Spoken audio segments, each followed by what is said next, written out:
Welcome, friends. This is A Course in Miracles Palm Beach Study Group.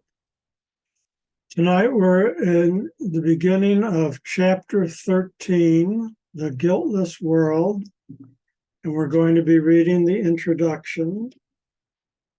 In the book, it's in the text on page 236.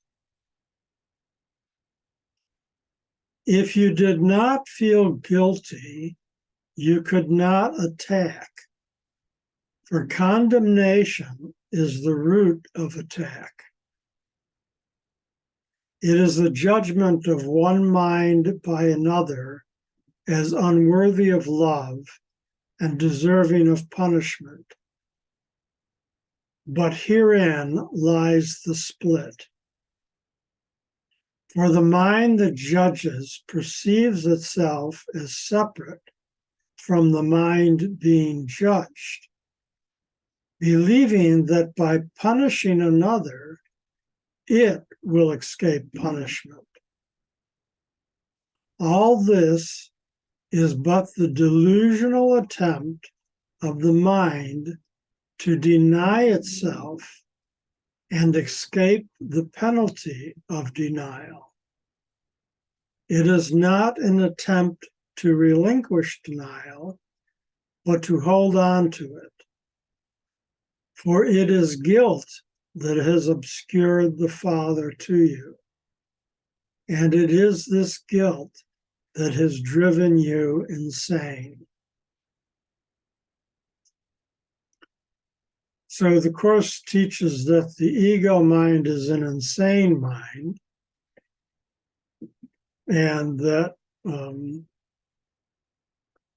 when we thought we could separate ourselves from the Father, thus creating the split mind, thus creating the ego world, we felt guilty and projected that guilt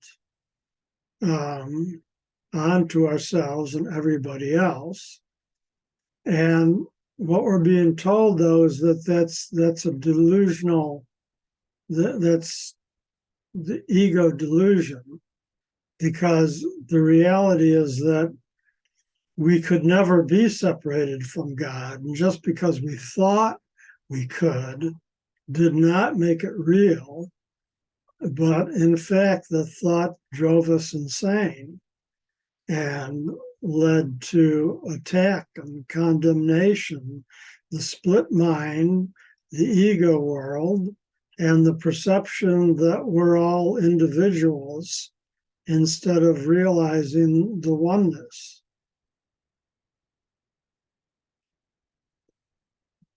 Paragraph 2. The acceptance of guilt into the mind of God's Son was the beginning of the separation, as the acceptance of the atonement is its end. The world you see is the delusional system of those made mad by guilt. Look carefully at this world, and you will realize that this is so. For this world is the symbol of punishment, and all the laws that seem to govern it are the laws of death. Children are born into it through pain and in pain. Their growth is attended by suffering, and they learn of sorrow and separation and death.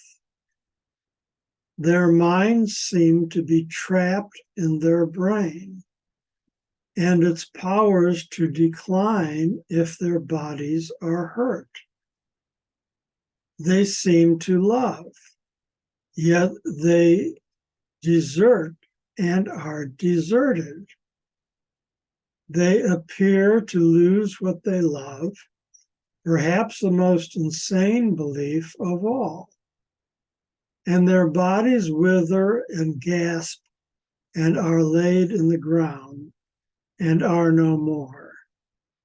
Not one of them but has thought that God is cruel.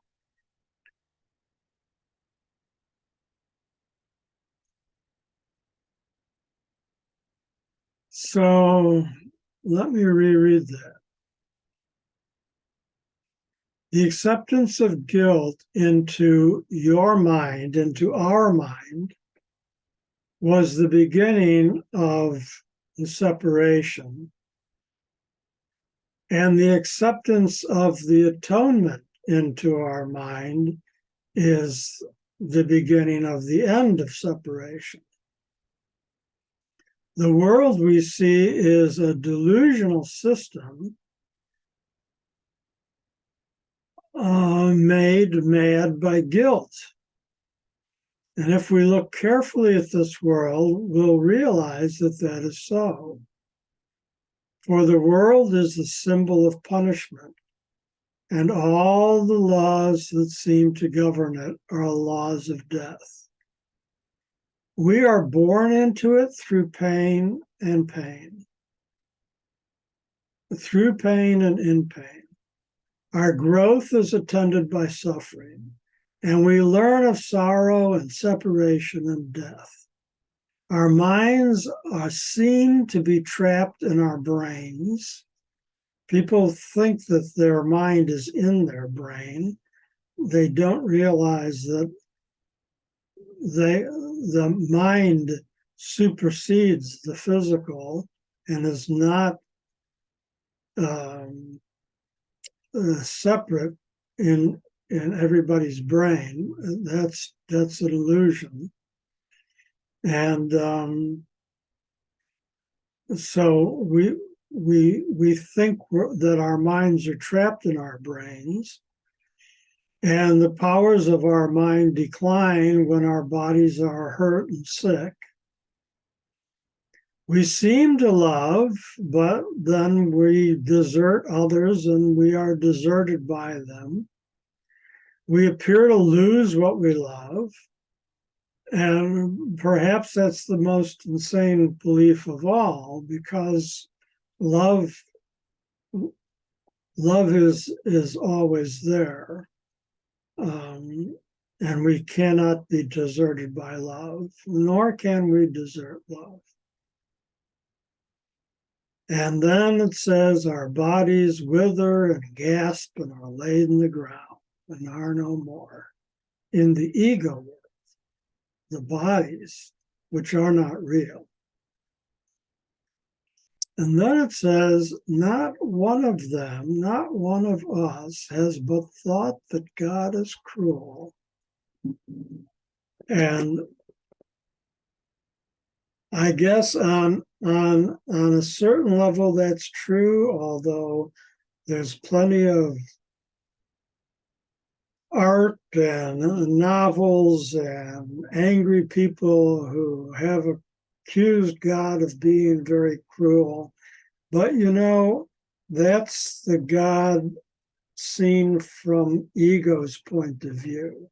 That's the God that people think are going to punish them and send them to hell, and that allow all kinds of evil things to happen, which is not the true God. Any questions, comments up to this point? Yes, David. There's somebody on Facebook that talks about their son who died of an overdose, and it's been going on. She's talked about her son for years, and I think to myself, what is she going through?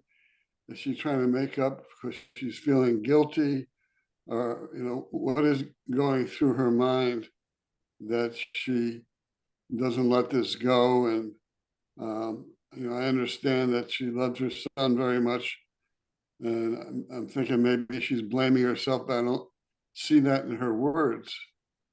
And that's what came to mind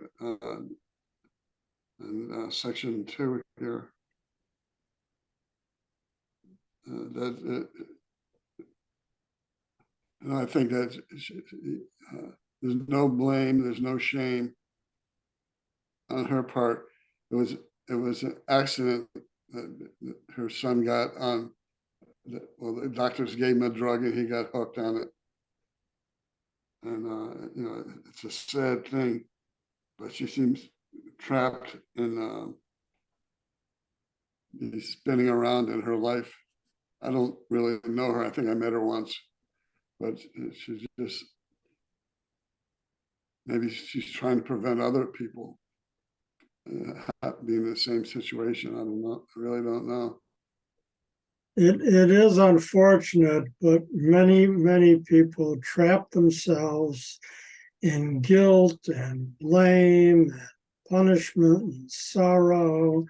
And again, that's the way of the ego world. And it's an insane world. And when you're caught in it, you're kind of like in a straitjacket. It's very difficult for some people to get out of that. And the only way you can get out of it is to realize that you're not your ego self, that you are a spiritual being. And many people find this very difficult to come to terms with. So eventually, though, everybody will realize that they are spiritual beings. It'll take time, but it will happen. Paragraph 3. If this were the real world, God would be cruel, for no father could subject his children to this as the price of salvation and be loving. Love does not kill to save. If it did, attack would be salvation. And this is the ego's interpretation, not God's. Only the world of guilt could demand this, for only the guilty could conceive of it. Adam's sin could have touched no one had he not believed it was the Father who drove him out of paradise. For in that belief, the knowledge of the Father was lost, since only those who did not understand him could believe it. That him is a capital. For only those who did not understand God could believe it. So if this, which is the ego world, if the ego world were the real world, then God would indeed be very cruel. But no father could subject his children to all of this guilt and suffering and attack and be a loving father. The love does not kill to save. Spiritual love does not kill to save.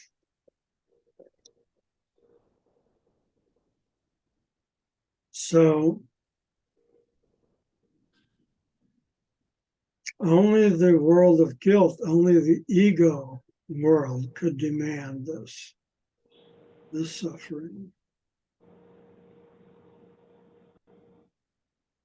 So this thing about Adam,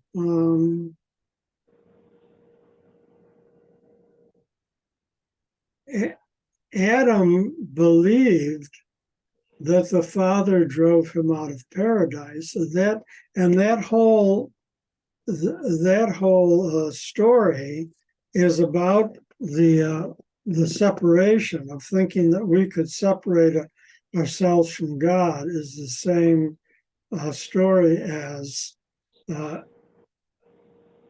and Eve being forced out of the garden. But it's actually Adam and Eve who left the garden by feeling guilty and thinking that they had sinned against God, and they didn't really know God. For if they had really understood God, they would know that this wasn't true, that God would never force them out of the paradise, force them out of spirit. So that whole Adam and Eve thing is a parallel story to the creation of the ego world.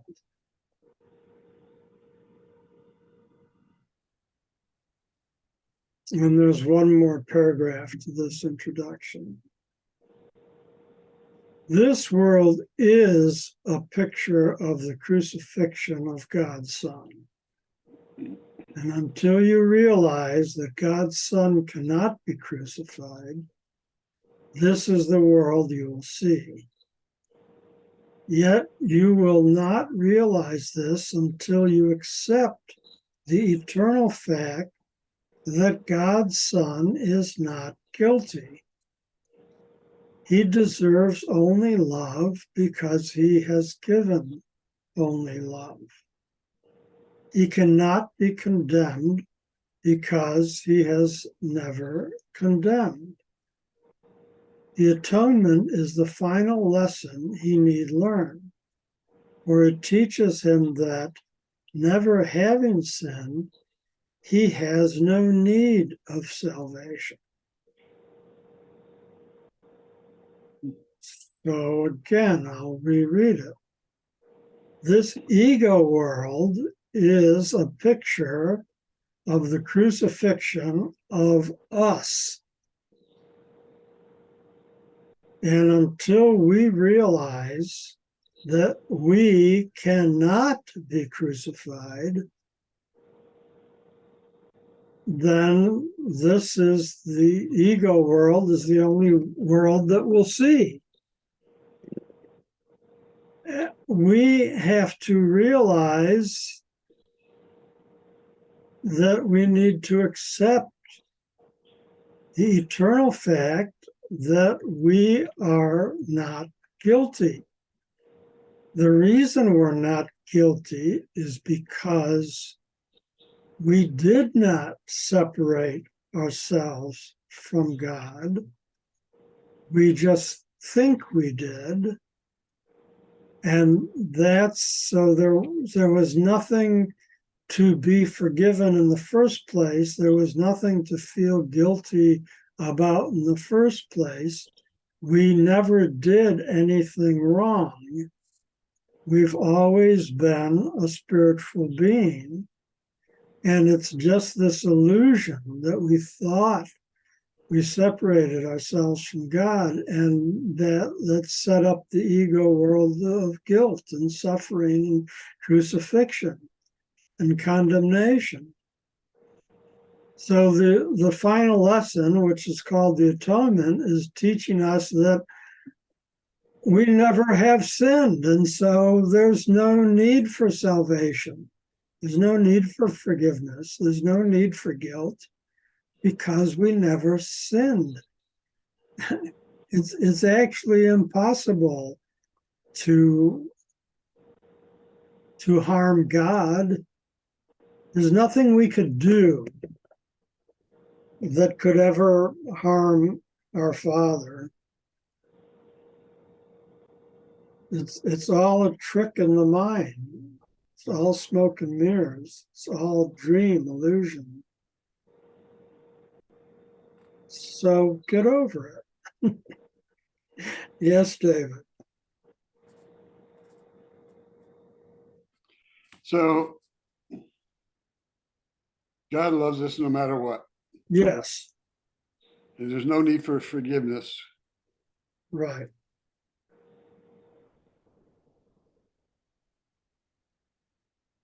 In Judaism, I guess I got to think about it.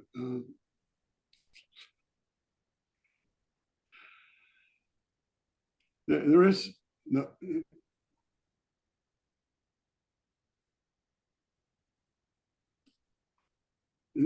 I guess it agrees because they talk about sinning as missing the mark. So you just didn't hit the bullseye. There's really no need for forgiveness. It seems to be purer than that. Well, the only forgiveness, we need to forgive ourselves for thinking that we sinned. But God feels no need to forgive us because from God's point of view, we never did anything wrong.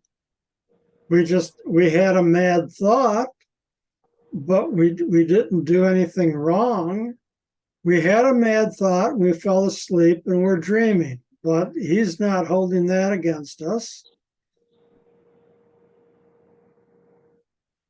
But we need to forgive ourselves for thinking that we could separate ourselves from God. We need to forgive ourselves for creating the ego world.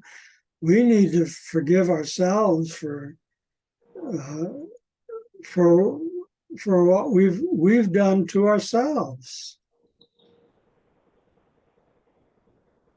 So there's forgiveness from that point of view, but I read between the lines, like we're all crazy, but we can't help it. we're all what? Crazy. We kill each other and we do all these things that hurt each other, but we really can't help it. We all have that disease of separation. Yes. That's to forgive ourselves and forgive others. What you said is no need for forgiveness. We have to forgiveness is letting go, I guess.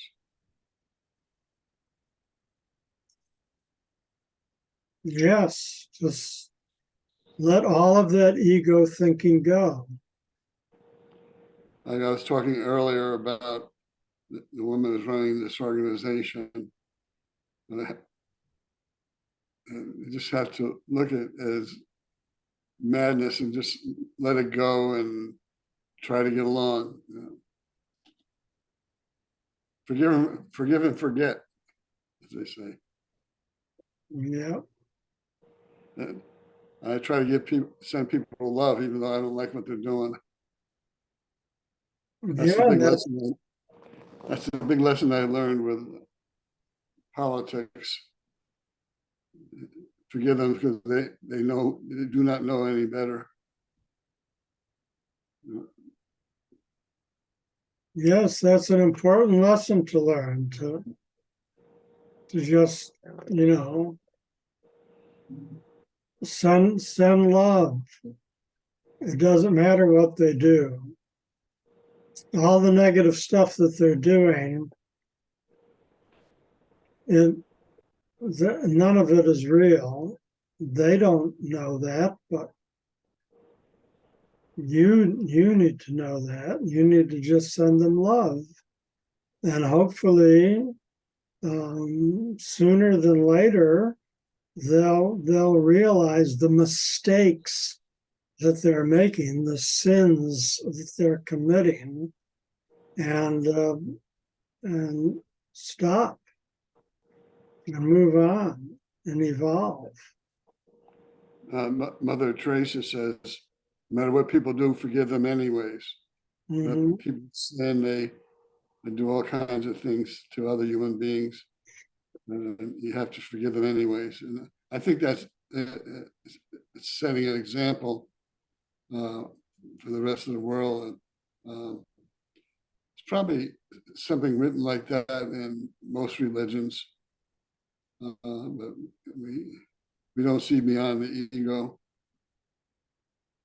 Yes, well, Jesus is another example. He forgave his persecutors while he was hanging there on the cross, and so they don't know what they're doing.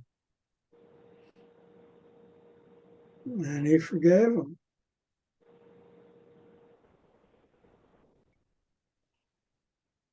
So anyway, this promises to be an exciting chapter, chapter 13, the guiltless world. So that's our big lesson for today, is to realize that we need to work out whatever guilt we have within us. Work out of that. To realize that we're not sinners. And don't you know, the ego religions of the world have been preaching that for years, the original sin, and we're all born into sin and all of this stuff. They make you feel guilty right from the moment you come out of the womb. And some of them, before you're even conceived, you're guilty. So, that's been a big factor in our society. And we need to understand it for what it is and overcome that and realize that we're immortal spirit. We're whole and innocent. There's no reason to be guilty. We've made mistakes, but now that we realize that we don't make those mistakes anymore. Even somebody who's murdered somebody in the past, which is a big mistake from most people's point of view, but even that person can come to the realization that there is a spiritual being, and so is everybody else, and that realization alone would stop them from ever making that mistake again. So everybody's capable of redemption. Everybody's capable of salvation by realizing that from God's point of view, they've always been saved and they've always been redeemed, and everything they've done in the ego world is just a big mistake that we have made. But we don't have to make that mistake again. We don't have to repeat our mistakes. We can learn. And that's what we're doing here. We're learning so that we can move on and evolve.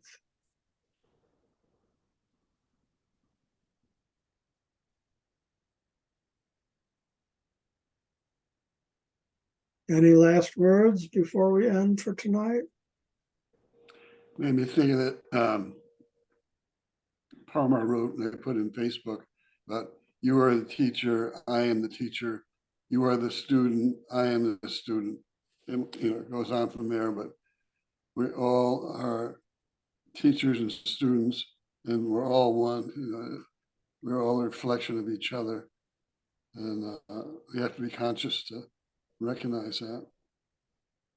Yes. So let's say it together. We are one. We Ready? are. We are one. I really, the whole course is about that. Yes. And it just kind of clarifies thoughts. For me, I always learn something new. Good. And hopefully I can apply it to my life. And you do. Thank you. So let's take a moment of silence and then we'll stop our recording for tonight.